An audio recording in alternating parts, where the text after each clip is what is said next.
초인종을 누르니 잠시 뒤 소라가 나왔습니다. 그런데 얼굴이 썩 좋지 않더군요. 평소보다 더 냉랭한 표정으로 물었습니다. 어머니, 무슨 일이세요? 살짝 웃으며 말을 건넸습니다. 그냥 너희들 얼굴이나 보려고 왔다. 지나가는 길이라서 잠깐 들렀다. 그러자 소라는 한숨을 내쉬며 현관문을 손으로 막고 서서 말했습니다. 어머니, 저희 몇 번 말씀드렸잖아요. 이렇게 연락도 없이 갑자기 오시면 곤란하다고요. 그 말을 듣고 순간 가슴이 철렁 내려앉았습니다. 차분히 말을 이어갔습니다. 연락도 없이 온 게 그렇게 불편했니? 그냥 얼굴이나 보러 온 건데. 소라는 눈을 굴리더니 날카롭게 대답했어요. 네, 불편해요. 저희도 신혼인데 둘만의 시간이 필요하잖아요. 어머니가 이렇게 자꾸 오시면 솔직히 스트레스 받아요. 스트레스? 그 말을 듣고 더 이상 참을 수가 없었습니다. 내가 스트레스를 준다고? 너희 둘이 사는 집이 어떤 집인지 잘 생각해봐라. 이 집, 누구 돈으로 산 거냐? 내가 내 입에서 이런 말을 들으려고 그 돈을 썼을 것 같니? 그제야 준수가 안에서 나왔습니다. 대충 상황을 본 준수가 말을 꺼냈습니다. 엄마, 소라 말이 틀린 건 아니잖아요. 그냥 조금만 이해해 주세요. 너까지 그럴 거냐? 내 엄마가 집에 한번 오는 게 그렇게도 힘드냐? 준수는 당황한 표정을 지으며 말을 돌리려 했습니다. 그게 아니라 엄마 그냥 요즘은 우리가 서로 너무 바쁘니까. 그 말을 듣고는 폭발하듯 대답했습니다. 바쁘다는 핑계 대지 마라. 엄마는 내가 어릴 때부터 아침 일찍부터 밤늦게까지 식당에서 허리가 휘도록 일하면서도 너만 생각했다. 너한테 해준 게 얼마나 많은데 이젠 너희 집 문턱도 못 넘는다는 소리냐? 소라는 두 손을 허리에 얹고 한숨을 내쉬며 대놓고 불만을 쏟아냈습니다. 그래서요? 그게 다 어머니가 선택하신 거잖아요. 저희도 저희 인생이 있잖아요. 왜 그걸 못 이해하세요? 그 말이 칼처럼 가슴에 꽂혔습니다. 그래, 맞다. 내가 선택한 거다. 근데 그 선택이 너희 둘에게 이런 대접을 받을 줄 알았으면 차라리 처음부터 집을 사주지 않았을 거다. 이게 무슨 일인가요? 사연자 김정희님께서 아들 부부에게 사주신 집에 방문하셨다가 문전박대를 당하셨는데요. 평생을 아들 뒷바라지만 하며 살아오신 김정희님은 큰 충격을 받고 결심을 내리셨는데요.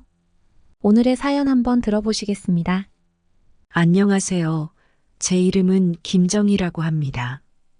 올해로 63입니다.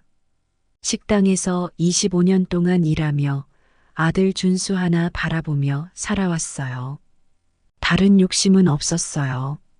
단칸방에서 시작했지만 아들이 공부하고 커가는 걸 보는 것만으로도 충분했습니다. 준수는 참 성실하고 착했습니다. 뭐 하나 투정 부리거나 짜증내는 법이 없었고요. 중학교, 고등학교를 다니며 성적도 늘 중상위권 이상을 유지했어요. 대학교에도 장학금을 받으며 들어갔습니다. 그러다 번듯한 회사에 취직했을 때는 이제 정말 내가 한몫 다 했구나 싶었습니다. 그렇게 몇 년간 직장 생활을 하던 준수가 어느 날 저녁 무거운 표정으로 집에 들어왔습니다. 평소 같으면 하루 동안 있었던 이야기를 하며 수다를 떨었을 텐데 그날은 말없이 밥만 먹더라고요. 궁금해서 무슨 일이냐고 물으니 한참을 망설이다 입을 열었습니다. 요즘 집값이 너무 올랐어요. 결혼 준비는 하고 있는데 신혼집 마련이 도저히 감이 안 잡혀요. 전세로 들어가자니 보증금부터 벅차고 대출을 받아도 대출금 갚으려면 몇 년은 걸릴 것 같아요. 그 말에 마음이 철렁 내려앉았습니다. 준수가 여자친구인 소라를 만나는 건 알고 있었지만 결혼 얘기를 꺼낸 적이 없었는데 결혼 준비를 하고 있다는 것도 놀라웠지만 그보다도 한숨을 내쉬며 말하는 아들의 모습이 낯설었어요. 속으로 얼마나 고민했으면 이런 이야기를 할까 싶더라고요. 그날 밤 이리저리 생각했습니다. 평생 식당에서 일하며 적금을 붓고 돈을 모아둔 게 있었습니다. 그 돈으로 내가 집을 사서 아들 부부가 안심하고 시작하게 해줄 수 있지 않을까 싶었어요. 식당에서 허리가 휘도록 일하며 번 돈이지만 결국 이 돈은 준수 잘 되라고 모은 거였으니까요. 다음 날 아침밥을 먹으며 준수에게 말을 꺼냈습니다. 내가 결혼 준비하면서 신혼집 때문에 고민이라면 내가 적금 든 돈이 좀 있다. 그걸로 일단 집을 마련하자. 큰 돈은 아니지만 작은 빌라 정도에서는 시작할 수 있을 거야. 신혼 시작할 때 안정된 집이 있어야 잘 풀리지 않겠니? 준수가 펄쩍 뛰며 말렸습니다. 안 돼요. 엄마 돈은 노후를 위해 써야죠. 저희가 알아서 할게요. 그 말에 속이 터졌습니다. 노후 걱정은 내가 하면 되지 않겠니? 평생 모은 돈인데 내가 아니면 쓸 데가 없다. 엄마는 괜찮으니까 내가 걱정 말고 받았으면 좋겠다. 몇 번이고 실랑이를 하다가 결국 설득했습니다. 준수도 고개를 끄덕였고요. 그렇게 해서 작은 빌라를 계약했습니다. 요즘 집값이 워낙 비싸다 보니 넓고 좋은 집은 아니었어요. 그래도 새로 지은 빌라라 깔끔했고 신혼집으로는 충분하겠다 싶었습니다. 준수와 예비 며느리 소라가 좋아하며 웃는 모습이 참 뿌듯하더군요. 이사를 앞두고 필요한 가구며 가전제품을 같이 골랐습니다. 소라는 집에 어울릴 커튼을 고르고 준수는 열심히 소파와 식탁을 알아보더라고요. 두 사람이 함께 계획하고 준비하는 모습을 보니 흐뭇했습니다. 결혼 준비가 막바지에 이를 때쯤 준수가 제 손을 꼭 잡더군요. 엄마, 정말 고맙습니다. 저희 잘 살게요. 앞으로는 엄마한테 효도만 할게요. 그 말을 들으니 모든 수고가 잊혀졌습니다. 정말 고마운 마음으로 그렇게 애를 낳고 키웠구나 싶었어요. 결혼식 날 웨딩드레스 입은 며느리 소라는 참 키가 크고 예뻤어요. 말투도 공손하고 어른들에게 잘하는 모습이 보기 좋더라고요. 어머니, 앞으로 제가 효도할게요. 자주 찾아뵙고 맛있는 것도 해드릴게요. 그 말에 마음이 놓였습니다. 저런 며느리라면 잘 지낼 수 있겠다 싶었어요. 준수와 소라가 서로를 바라보며 웃는 모습은 정말 예뻤습니다. 결혼식은 참 화려했어요. 소라 쪽에서 준비를 많이 한 것 같더군요. 준수가 정장을 입고 어깨를 펴고 걸어가는 모습을 보니 평생 고생했던 게 다 보람 있었구나 싶었습니다.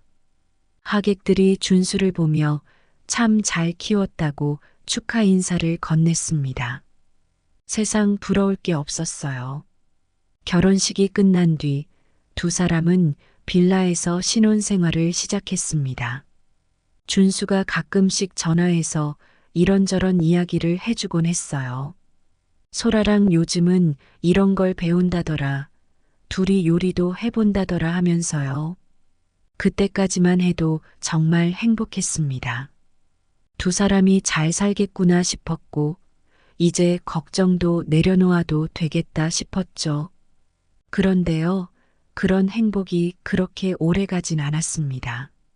조금씩 이상한 일이 생기기 시작했거든요. 결혼하고 나서 얼마간은 정말 행복한 날들이었어요. 준수가 신혼집에서 잘 지내고 있다는 소식을 전할 때마다 마음이 뿌듯했죠. 소라도 처음엔 참 살갑게 대했습니다.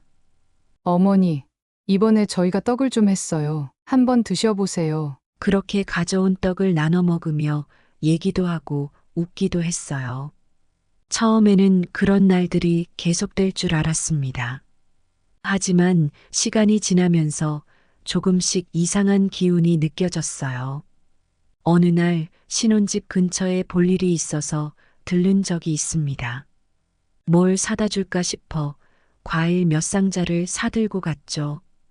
현관 초인종을 누르니 소라가 나왔습니다. 그런데 얼굴이 어딘가 딱딱해 보이더군요. 어머, 어머니 오셨어요? 미리 연락 못해서 미안하다. 근처에 볼 일이 있어서 왔다. 과일 좀 사왔는데 이거 받아라. 과일을 내밀자 소라가 한참을 망설이더니 고개를 저었습니다. 어머니, 저희 과일 잘 안 먹어서요. 다음부턴 이렇게 안 사오셔도 괜찮아요. 순간 뭔가 싸늘한 기운이 돌았습니다. 예전엔 이런 모습이 아니었거든요. 그래도 웃으며 한마디 했습니다. 그래 알겠다. 일단 사온 거니까 받아라. 소라가 어색하게 웃으며 고맙다고 했지만 그 웃음 속에 무언가 꺼림칙한 기운이 스치더군요. 며칠 뒤에는 준수가 전화를 걸었습니다.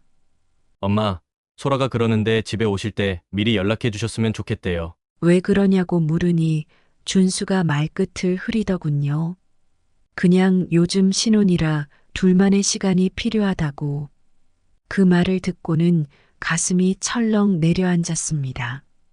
신혼집에 찾아가는 게 그렇게도 부담스러운 일이었나 싶었죠. 그래도 애써 이해하려 했습니다. 신혼이니 그럴 수도 있겠다 싶었어요. 하지만 그 일이 시작이었어요. 한 번, 두 번 그런 일이 반복되더니 결국에는 집에 아예 찾아오지 말라는 뉘앙스까지 풍기더군요. 설 명절이 다가왔습니다. 그동안 명절이면 아들 얼굴이라도 보려고 준비를 많이 했는데 이번엔 소라가 직접 전화를 걸어왔습니다.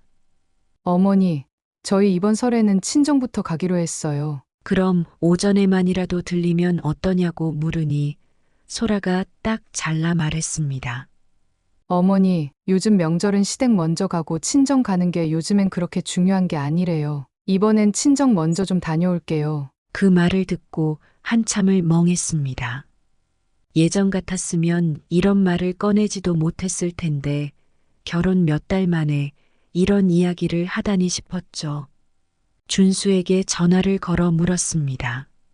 왜 올해는 너희가 안 오기로 했냐? 그동안 명절마다 늘 내가 먼저 왔는데. 엄마, 소라가 요즘 스트레스를 많이 받아요. 그러니 이해해 주세요. 결국 설날 아침 혼자 떡국을 끓여 먹었습니다. 그때까지는 그래도 참으려고 했습니다. 신혼이니 조율할 시간이 필요할 거라 생각했어요. 하지만 그게 아니었어요.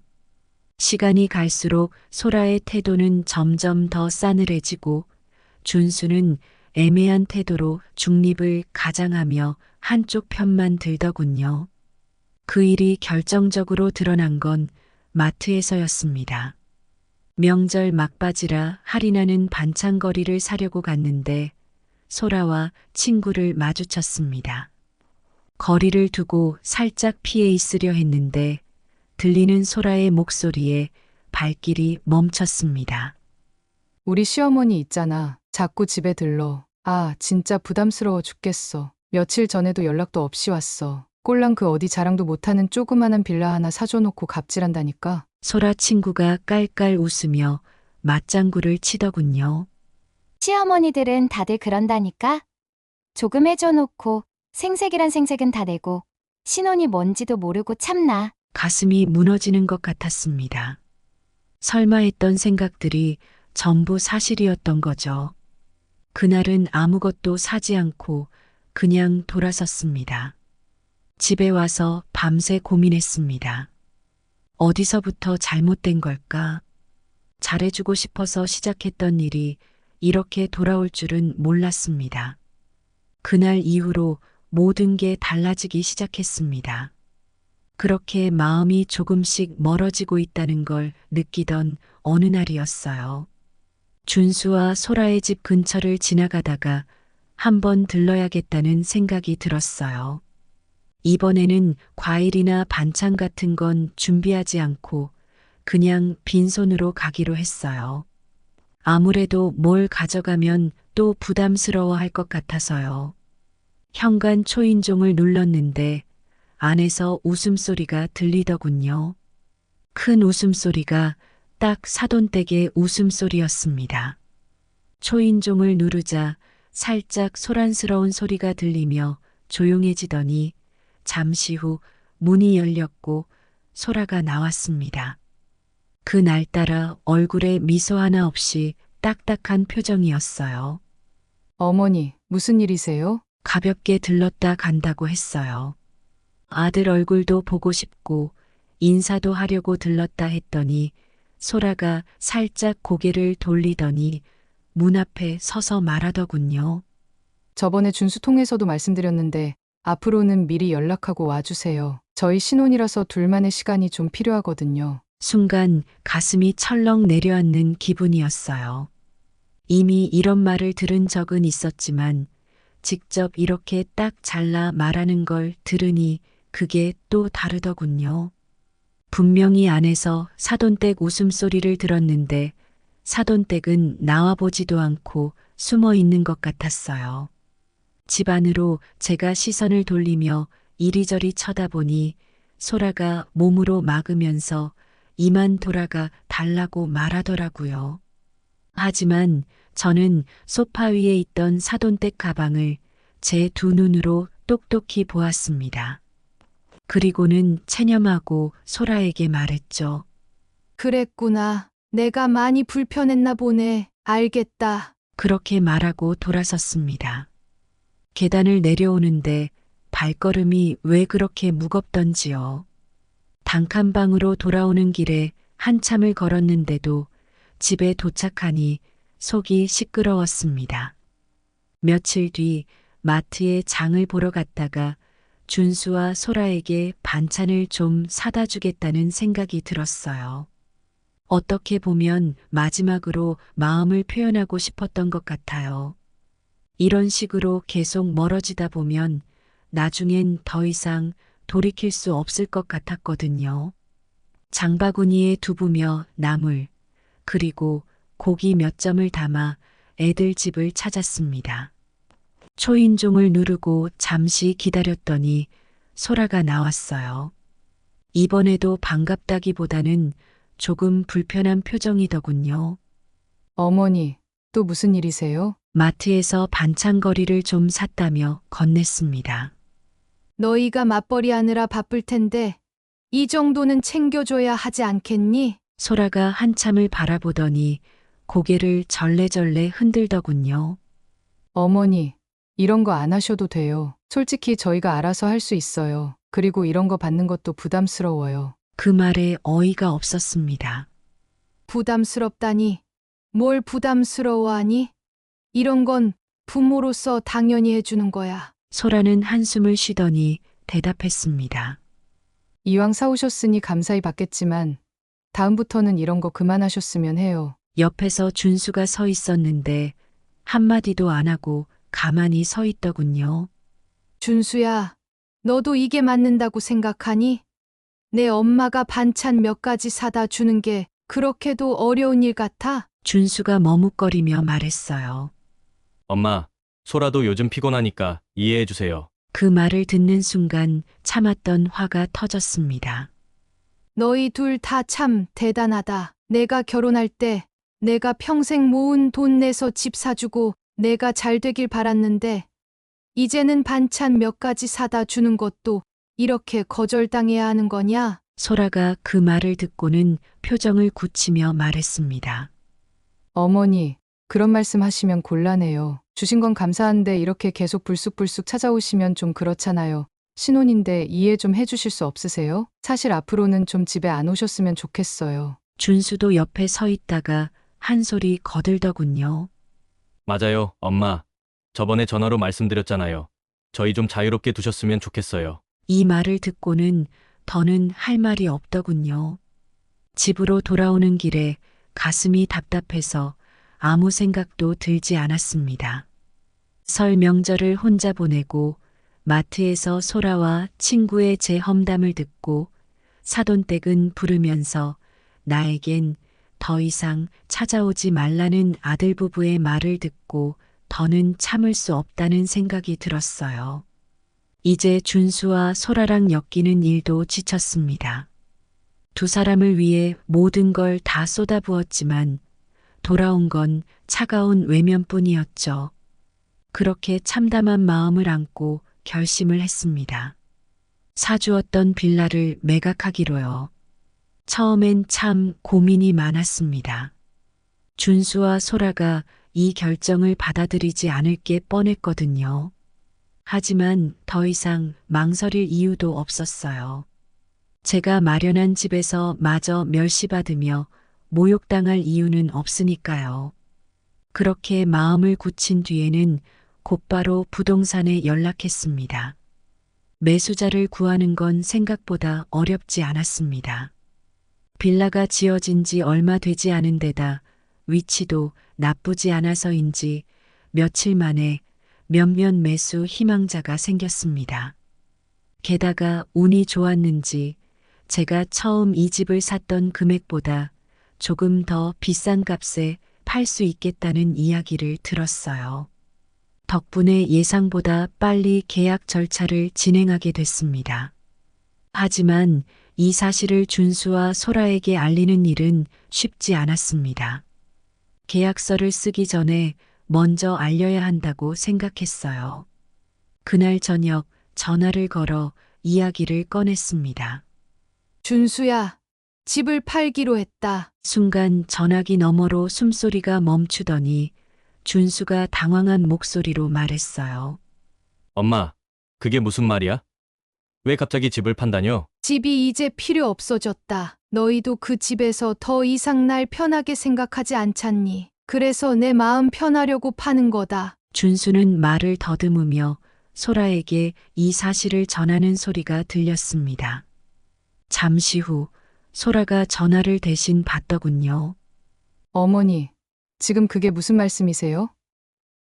이 집은 저희 신혼집이고 어머니가 사주신 거잖아요. 그런데 갑자기 왜 파신다는 거예요? 목소리에는 이미 짜증과 불만이 가득 배어 있었습니다. 너희 신혼집이라고 했지만 그 집은 내 돈으로 산 집이다. 너희가 그 집에서 나를 홀대하고 외면했을 때 이미 엄마에겐 그 집이 의미가 없어졌어. 소라는 한숨을 푹 쉬더니 목소리를 높였습니다. 그래서 이제 와서 팔아버리시겠다는 거예요? 저희는요? 저희는 어디 가서 살아야 하죠? 어머니 참 너무하시네요. 준수의 목소리도 커지더군요. 엄마, 아무리 그렇다고 해도 이렇게까지 하실 필요는 없잖아요. 그냥 저희 잘 살게 놔두시면 안 돼요? 하지만 대답은 이미 정해져 있었습니다. 너희가 그렇게 말하기 전에 내가 얼마나 참아왔는지 한 번이라도 생각해 봤으면 좋겠다. 이제 내가 살고 싶은 대로 살 거야. 너희 둘은 잘 해결해 봐라. 소라가 끓어오르는 목소리로 말했습니다. 어머니, 그럼 차라리 처음부터 집을 사주지나 말지 그러셨어요. 뭐하러 사주고 이제 와서 이렇게 뒤집으세요? 말투에서 느껴지는 경멸에 더는 참을 수 없었습니다. 내가 너희를 위해 집을 산 걸 후회하게 만든 건 너희들이다. 처음부터 너희가 기본적인 예의만 지켰어도 이런 일도 없었겠지. 통화를 끝내고 나니 온몸에 힘이 빠지더군요. 내가 내린 결정이 맞는지 다시 생각하게 됐습니다. 하지만 곧 다시 마음을 다잡았어요. 이건 내 삶을 되찾기 위해서 반드시 필요한 선택이라고요. 며칠 후 계약서에 도장을 찍으러 부동산에 갔습니다. 매수자는 근처에서 사업을 하는 젊은 부부였어요. 집을 너무 마음에 들어해서 계약도 순조로웠고 매각 대금도 약속대로 받았습니다. 문제는 집을 비워야 한다는 통보를 받았을 때 준수와 소라의 반응이었습니다. 그날 두 사람은 화가 머리끝까지 난 상태로 저를 찾아왔습니다. 소라가 먼저 목소리를 높였어요. 어머니, 정말 너무하신 거 아니에요? 저희는 이 집을 제 인생 처음으로 제 집이라고 느꼈는데 이렇게 갑자기 나가라고 하시면 저희 보고 어디 가라는 거예요? 준수도 맞장구를 쳤습니다. 엄마, 이렇게까지 해야겠어요? 우리 보고 잘 살라고 사준 집 아니었어요? 이건 아니잖아요. 답답한 목소리에 단호하게 맞받았습니다. 그럼 너희가 처음부터 나를 그렇게 내치지 말았어야지. 처음엔 평생 효도하겠다고 입에 발린 소리를 짓거리더니 내가 너희 집에 발 한 번 제대로 들일 수 없을 정도로 만들어 놓고 이제 와서 무슨 염치로 따지는 거냐. 그러자 소라는 씩씩거리며 악담을 퍼부었습니다. 정말 어이가 없네요. 어머니, 이렇게까지 하시면 저희한테 돌아올 게 있을 줄 아세요?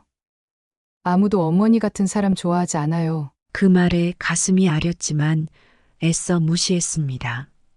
다음 주 이사날까지 남은 시간 동안 두 사람은 내가 사준 집을 비워야 했습니다. 결국 준수와 소라는 근처의 작은 월세방으로 이사했다는 소식을 들었어요. 떠나는 날 용달차에 짐을 싣는 모습을 멀찍이서 바라봤습니다. 이젠 정말 끝이라는 생각이 들었습니다. 그리고 며칠이 지난 뒤 동네 게시판에서 우연히 봉사단체 모집 공고를 보게 되었습니다. 독거노인 어르신들에게 음식을 나눠주는 활동이었는데 공고문을 읽는 순간 묘한 끌림이 있었습니다. 젊은 시절엔 한두 번씩 봉사활동을 하고는 했는데 그동안 사느라 바빠서 잊고 살았거든요. 봉사활동 첫날 설레는 마음으로 지정된 장소에 갔습니다. 작은 마을회관에서 독거노인 어르신들에게 도시락을 포장해 전달하는 활동이었어요. 그곳에서 이은이라는 사람을 처음 만났습니다. 은희 씨는 나와 동갑내기였고 비슷한 사연을 가진 사람이었어요. 은희 씨는 먼저 말을 걸어왔습니다. 처음 하시는 거죠? 저도 얼마 전에 시작했어요. 같이 하시면 금방 익숙해질 거예요. 그 따뜻한 말 한마디에 마음이 열렸습니다. 은희 씨와 함께 도시락을 싸며 이런저런 이야기를 나눴어요. 은희 씨 역시 혼자 사는 사람이었고 저처럼 자식 문제로 마음고생을 한 적이 있다고 하더군요. 도시락을 싸고 나서 직접 어르신들 집으로 배달을 갔습니다. 좁은 방에서 혼자 계신 할머니, 할아버지들이 고맙다며 두 손을 꼭 잡아주셨을 때 묘한 뭉클함이 밀려왔어요. 아들 부부에게 받지 못했던 따뜻함을 오히려 그분들에게 받는 것 같았거든요. 봉사활동이 끝난 뒤 은희 씨와 근처 카페에서 커피를 마셨습니다. 혼자 있으면 마음이 무거울 때가 많았는데 이렇게 몸을 움직이니까 마음이 좀 가벼워지네요. 은희 씨가 말하더군요. 맞아요. 저도 그래서 시작했어요. 자꾸 집에만 있으면 우울해지잖아요. 이렇게 나오면 오히려 마음이 훨씬 편해져요. 그날 이후 매주 정기적으로 봉사활동에 나가기 시작했습니다. 은희 씨와는 빠르게 친해졌고 함께 시간을 보내는 일이 점점 많아졌어요. 봉사활동을 하며 만나는 사람들도 따뜻하고 좋은 분들이 많았습니다. 한 어르신은 이런 말을 하셨어요. 이렇게 찾아와줘서 정말 고마워요. 혼자 있는 시간이 너무 외로웠는데 와서 말도 걸어주고 도시락도 챙겨줘서 살 것 같아. 그 말이 어찌나 위로가 되던지요. 제가 비록 큰 돈을 벌거나 대단한 사람은 아니지만 이렇게 작은 도움으로 누군가에게 기쁨을 줄 수 있다는 게 새롭게 느껴졌습니다. 은희 씨와는 봉사활동 외에도 자주 만났습니다. 함께 시장에 가기도 하고 동네 산책도 다녔어요. 어쩌다 보니 평생 친구 같은 사람이 생긴 거죠. 은희 씨와 이야기를 나눌 때면 가슴속에 쌓여있던 응어리가 조금씩 풀리는 기분이 들었어요. 은희 씨가 그러더군요. 정희 씨, 우리 앞으로 재미있게 살아요. 지나간 일은 이제 다 털어버리고 우리 하고 싶은 거 하면서 삽시다. 그 말이 참 좋았어요. 그러자고 대답했죠. 지나간 일에 매달리지 않고 오롯이 내가 원하는 삶을 살기로 결심했습니다.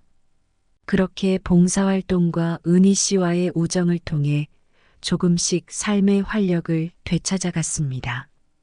매일 아침마다 새로운 날이 기다려지는 것 같았어요. 어느 순간부터는 준수와 소라를 떠올리는 시간도 줄어들었습니다. 사람들과 교류하며 느끼는 따뜻함이 나를 더 단단하게 만들어주는 것 같았어요. 이렇게 새로운 삶이 시작되고 있었습니다.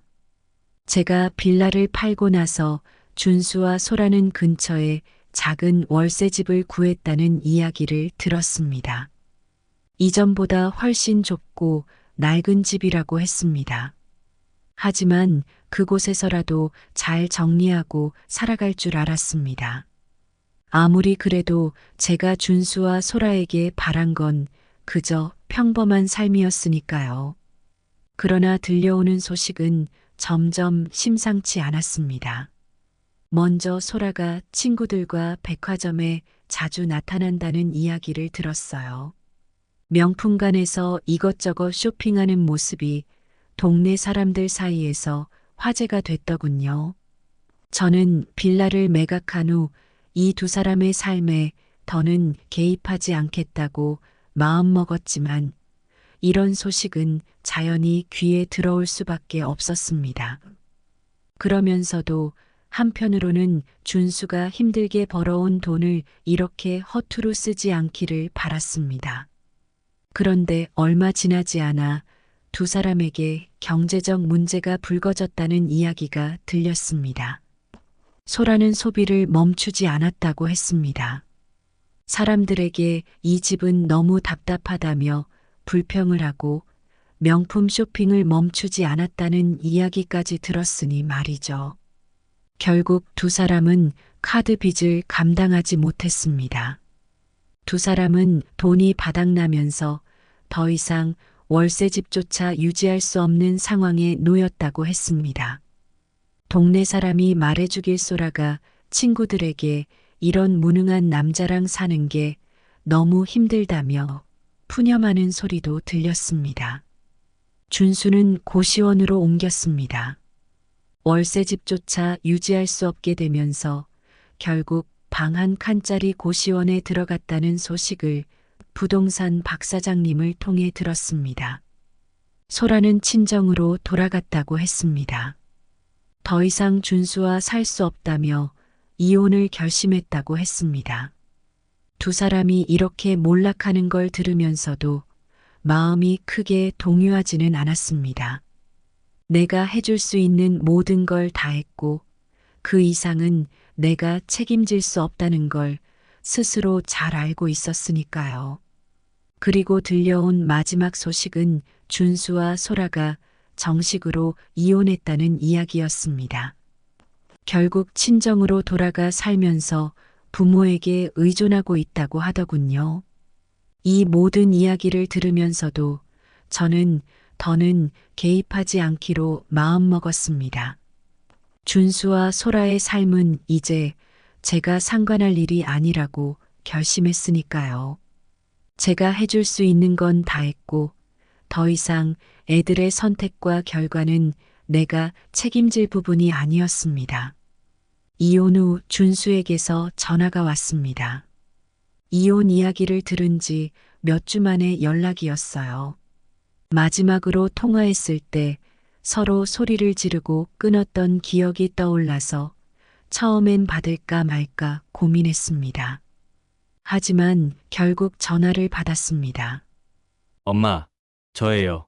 준수의 목소리는 한참을 갈등하다가 나온 듯 조심스러웠습니다. 한동안 침묵이 흘렀어요. 내가 먼저 입을 열어야 하나 싶었는데 준수가 입을 떼더군요. 엄마, 정말 죄송해요. 제가 너무 못되게 굴었어요. 지금 생각하면 제가 왜 그랬는지, 왜 그때는 엄마 마음을 몰랐는지. 목소리 끝이 떨리는 걸 들으니 거짓말은 아니라는 생각이 들었습니다. 소라랑 이혼했어요. 집에서 나와서 고시원에서 지내고 있어요. 처음엔 너무 비참하고 한심했는데 요즘은 오히려 정신이 조금씩 드는 것 같아요. 그러면서 준수가 말했습니다. 엄마, 저 이번엔 정말 다시 제대로 살아보고 싶어요. 제가 이렇게 된 건 저 스스로 자초한 일이라는 것도 알아요. 그런데 이제부터는 달라질 거예요. 혼자 힘으로 일어서 볼게요. 그 말이 참 애달팠습니다. 예전 같았으면 곧바로 도와주겠다고 말했겠지만 마음의 상처가 너무 깊었어요. 몇 달간 제가 받았던 외면과 무시, 그리고 준수가 소라의 편만 들며 저를 외롭게 만들었던 날들이 아직 선명했으니까요. 그래도 자식이라는 건 참 이상합니다. 미운 마음이 남아 있어도 그 말 속에서 희미한 진심을 느끼니 믿어주고 싶어졌습니다. 너 이번엔 진짜로 변할 수 있겠니? 정말 변할 거야. 이번엔 다르게 해볼게요. 엄마, 한 번만 믿어주세요. 그래. 한 번 더 믿어보자. 대신 이번엔 내가 말한 대로 혼자 힘으로 해봐. 내가 예전처럼 돈을 줘서 내가 다시 일어서는 일은 없을 거야. 내가 직접 일어서야 한다. 준수는 한참을 말없이 있더니 감사하다고 했습니다. 엄마, 감사해요. 저 이번에는 정말 나 자신이 부끄럽지 않은 사람이 될게요. 전화가 끊기고 나서 한동안 생각에 잠겼습니다. 준수의 말이 진심일 수도 있고 아닐 수도 있겠지만 이번엔 전처럼 무작정 도와주진 않을 겁니다. 전 재산을 쏟아붓고도 받은 건 배신뿐이었으니까요. 하지만 자식이 부모에게 진심으로 다가오는 모습을 외면하는 것도 쉽지 않더군요. 저도 더 이상 과거의 일에만 갇혀 있지 않기로 했습니다. 준수가 다시 살아갈 수 있길 바라면서도 저도 내 삶을 살아야겠다는 생각이 들었습니다. 믿어준다는 게 곧 모든 걸 내어주는 건 아니라는 걸 배웠으니까요. 이제는 서로 다른 위치에서 서로를 응원하며 살아갈 방법을 찾아야 한다고 생각했습니다. 그날 밤 창밖을 보며 생각했습니다. 준수가 정말 다르게 살아갈 수 있을지 아직은 알 수 없지만 이번엔 스스로 해낼 수 있도록 지켜볼 겁니다. 제가 다시 모든 걸 내어주며 지치고 무너지는 일은 없을 거니까요. 그날 준수와의 통화를 끝낸 뒤 한동안 마음이 복잡했지만 결심은 분명했습니다. 준수를 믿어주되 전처럼 모든 걸 걸지는 않겠다고요. 아들에게는 다시 일어설 기회를 주지만 제 삶은 이제 내 것으로 온전히 지키겠다고 다짐했습니다. 이후로 일상이 조금씩 평온을 찾아갔습니다. 은희 씨와 함께하는 봉사활동은 여전히 내 삶의 큰 부분이었어요. 주말마다 도시락을 싸고 독거노인들을 찾아가는 길은 늘 기대감으로 가득 찼습니다. 가끔 은희 씨가 농담을 하곤 했어요. 정희 씨, 우리가 이 나이에 이렇게 바쁘게 산다는 것도 참 웃기지 않아요? 그래도 좋은 일 하니까 재밌고 좋죠. 그 말에 웃으며 대답했어요. 맞아요.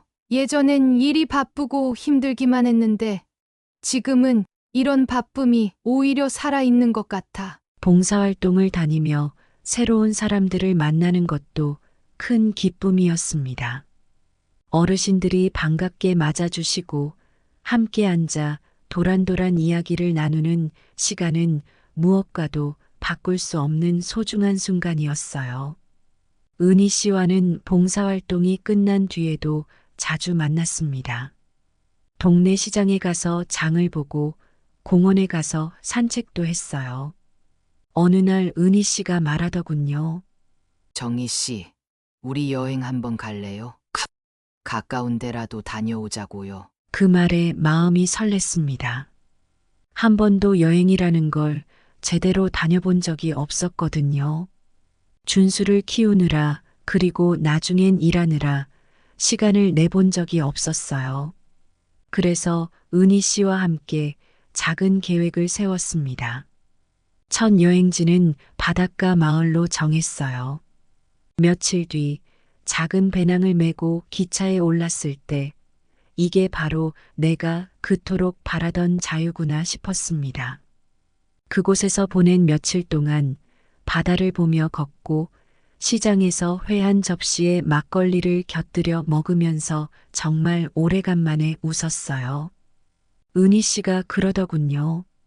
이제 정희 씨는 정말 많이 달라진 것 같아요. 예전보다 훨씬 밝아졌어요. 그 말에 대답했어요.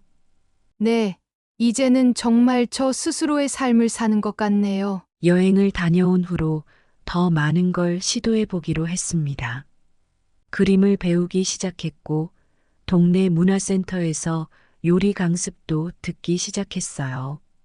하루하루가 풍성해졌습니다. 그런데 그렇게 지내는 중에도 가끔 준수에게서 연락이 오곤 했습니다. 엄마, 저예요. 요즘 잘 지내고 있어. 저 이번에 공장에 취직했어요. 아직은 초라한 일일지 몰라도 열심히 해보려고 해요. 그 말을 들으니 마음이 조금씩 풀리는 걸 느꼈습니다. 준수가 바뀌려고 노력하고 있다는 게 느껴졌거든요. 잘하고 있다. 꾸준히 하면 뭐든 바뀔 거다. 힘내라. 전화 통화는 길지 않았지만 준수와의 관계는 예전보다 조금씩 나아지고 있었습니다. 이제는 서로가 조금 더 성숙해졌다고 느껴졌어요. 그렇게 몇 달이 흘렀습니다. 어느 날 준수가 이런 말을 하더군요. 엄마, 예전에 정말 죄송했어요. 이제 제가 조금씩 더 나아지는 모습 보여드릴게요. 엄마한테 더 이상 실망시키지 않을게요. 그 말을 들었을 때 마음속에 남아있던 응어리가 조금 풀리는 기분이 들었습니다. 요즘은 제가 원하는 삶을 온전히 즐기며 살고 있습니다. 은희 씨와 함께 봉사활동을 다니고 새로 배운 요리로 이웃들과 나눠 먹으며 웃기도 하고요. 가끔은 혼자 동네 카페에 앉아 커피 한 잔을 마시며 창밖을 바라봅니다. 준수와의 관계도 서서히 회복되고 있습니다. 더 이상 서로에게 기대지 않고 각자의 삶에서 나아가는 법을 배우고 있어요. 준수가 스스로 잘 살아가겠다고 다짐한 걸 보니 언젠가는 그 아이도 진짜로 다시 일어설 거라는 믿음이 생겼습니다. 이제는 내가 중심이 된 삶입니다. 더 이상 과거에 얽매이지 않고 내가 원하는 길을 스스로 만들어가는 날들이에요. 언젠가 준수와 더 밝은 관계로 다시 웃게 될 날이 올 거라는 희망도 가지고요. 오늘도 은희 씨와 봉사활동을 다녀왔습니다. 한 어르신이 그러시더군요. 덕분에 오늘 하루가 참 행복했어. 그 말을 들으니 이게 바로 내가 찾은 새로운 행복이라는 걸 느꼈습니다. 이제는 누구의 엄마가 아니라 나 자신으로 살아갈 수 있는 시간이 찾아왔습니다. 내 인생의 봄은 이제 막 시작된 것 같습니다. 여기까지 제 이야기 들어주셔서 정말 감사합니다. 준수가 변하긴 했어도 계속 받았던 마음의 상처가 다 아물지는 않네요.